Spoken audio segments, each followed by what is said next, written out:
I first noticed it on a hot Saturday afternoon. I was near that wasteland by the fence, expecting to see nothing but struggling blades of grass. Instead, my eyes almost refused to believe it. Under that shade, the lettuce was glowing green, even more vigorous than the bed soaking up full sun. Why? Panic set in. I'd been wasting a full 40% of my garden. Those corners I labeled as dead zones were brimming with life. Yet, I ignored them, blindly chasing full sun, over-fertilizing, over-watering, tilling myself to exhaustion, only to get smaller and smaller harvests. At that moment, I realized the gardening rulebook lied.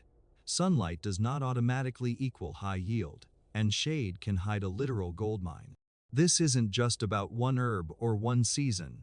If a family cannot recognize usable growing space, food security shrinks before seeds even hit the soil.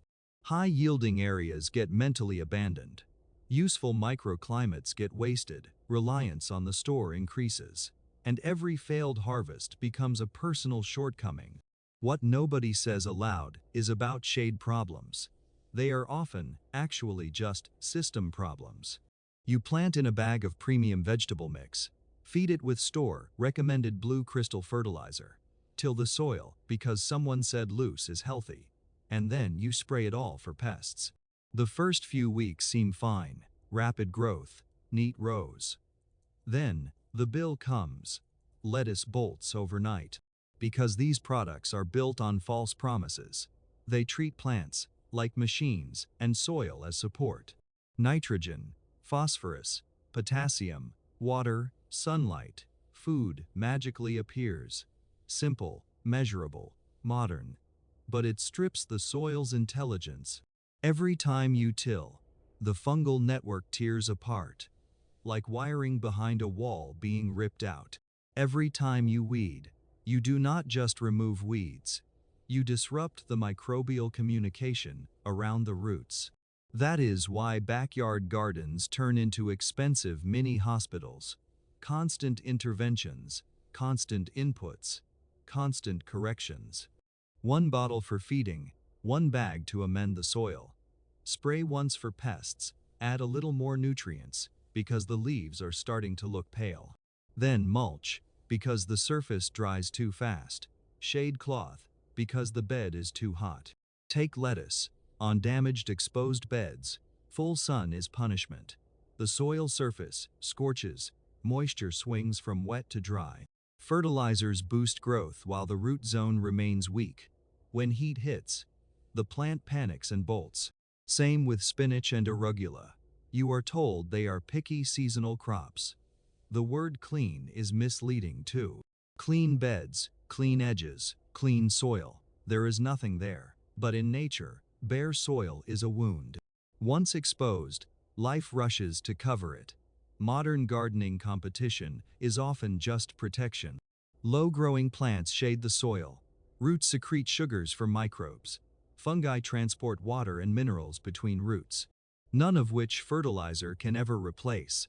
This is also why shade is misunderstood. People see spots by fences, on the north side, under dappled tree light, and assume it is lacking. Too little light, too little yield. But for crops, like chicory, endive, lettuce, and spinach, gentle light is often a relief, not a limitation. It slows stress cycles, keeping leaves tender instead of tough. Look at the evidence in your own garden. Crusted soil after watering, beds dry by late morning, fertilizer burn on leaf edges, seedlings stalling out, needing repeated fixes for growth that should be normal. These are not random setbacks, they are symptoms. A system confusing stimulation with health, fast, doesn't equal strong. When someone says they cannot grow tasty salad greens, I hear not a lack of talent, but a trap. Trapped in a high-input script: buy more, disturb more, expose more, control more, and then act surprised. When the harvest is short-lived, bitter, and expensive, the real irony: effective solutions hide in dead corners. It is not magic in the shade. It is the environment, working with plant physiology, instead of constantly working against it. What makes your shade bed more productive is not plants. It is the unseen labor force beneath your feet. This is where many gardeners get stuck. They count sunlight hours, seed packets, watering cycles, but they still miss the real engine. On a bed not scorched all day, soil stays cool. The surface retains moisture, activating a different biological economy. Soil becomes more than dirt supporting roots. It becomes a living exchange network. This is not to say sunlight is not important, but the garden is not a single variable equation. Light interacts with moisture. Moisture interacts with microbes. Microbes interact with roots. Roots shape, flavor, and texture. This is the missing rule most people never learn. They are taught how to feed plants, not how to stabilize them within the daily system. If you need a visual, do not think of rows.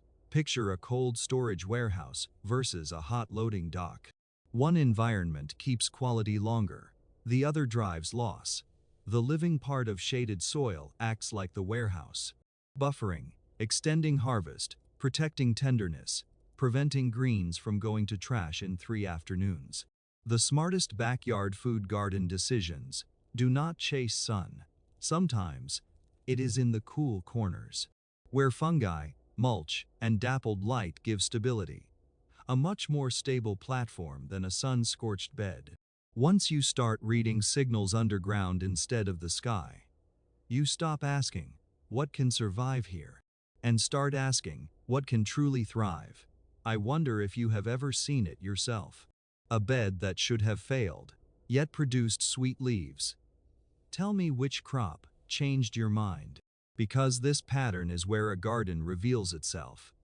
One overlooked truth: stop forcing a shade bed to work like a sunny bed. The workload drops fast. Not just a little, but dramatically. You don't need more fertilizer, taller beds, or expensive shade solutions. You just give that corner what it wants, then step back. The garden suddenly feels almost unfair. A few cardboard boxes, a layer of fallen leaves, a bit of kitchen scraps, maybe shallow trenches under the bed if the soil is dry. That is enough. No rototiller, no double digging, no weekend hero project.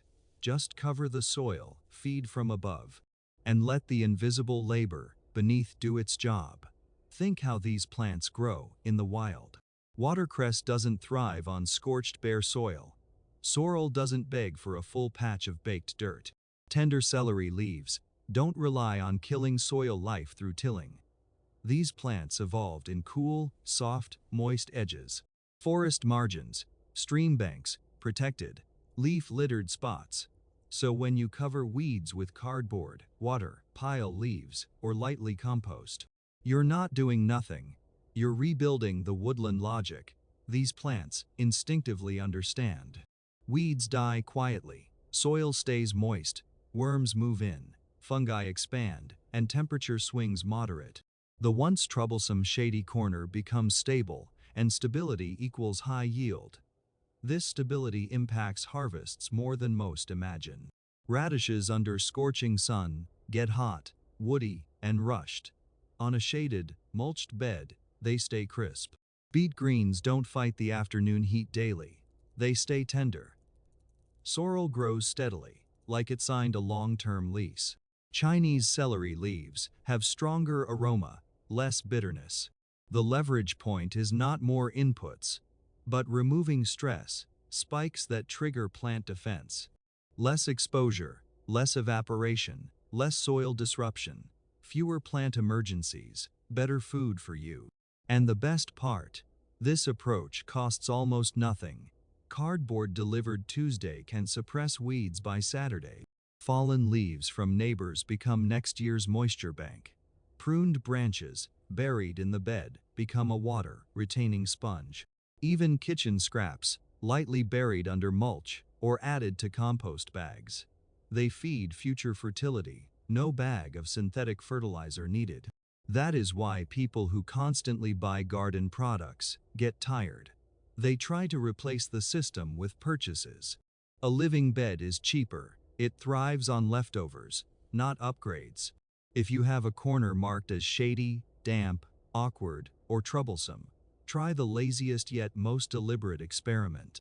Lay cardboard, pile leaves, plant seeds. Start with one easy crop and see how little effort is actually needed, especially when the system works for you. The amazing truth: breakthroughs don't come from doing more. They come from creating an environment where the garden does more for you. Once you get it, even just 1 or 2 hours of direct sun, it completely changes your planting choices. So, what is the shadiest spot in your yard?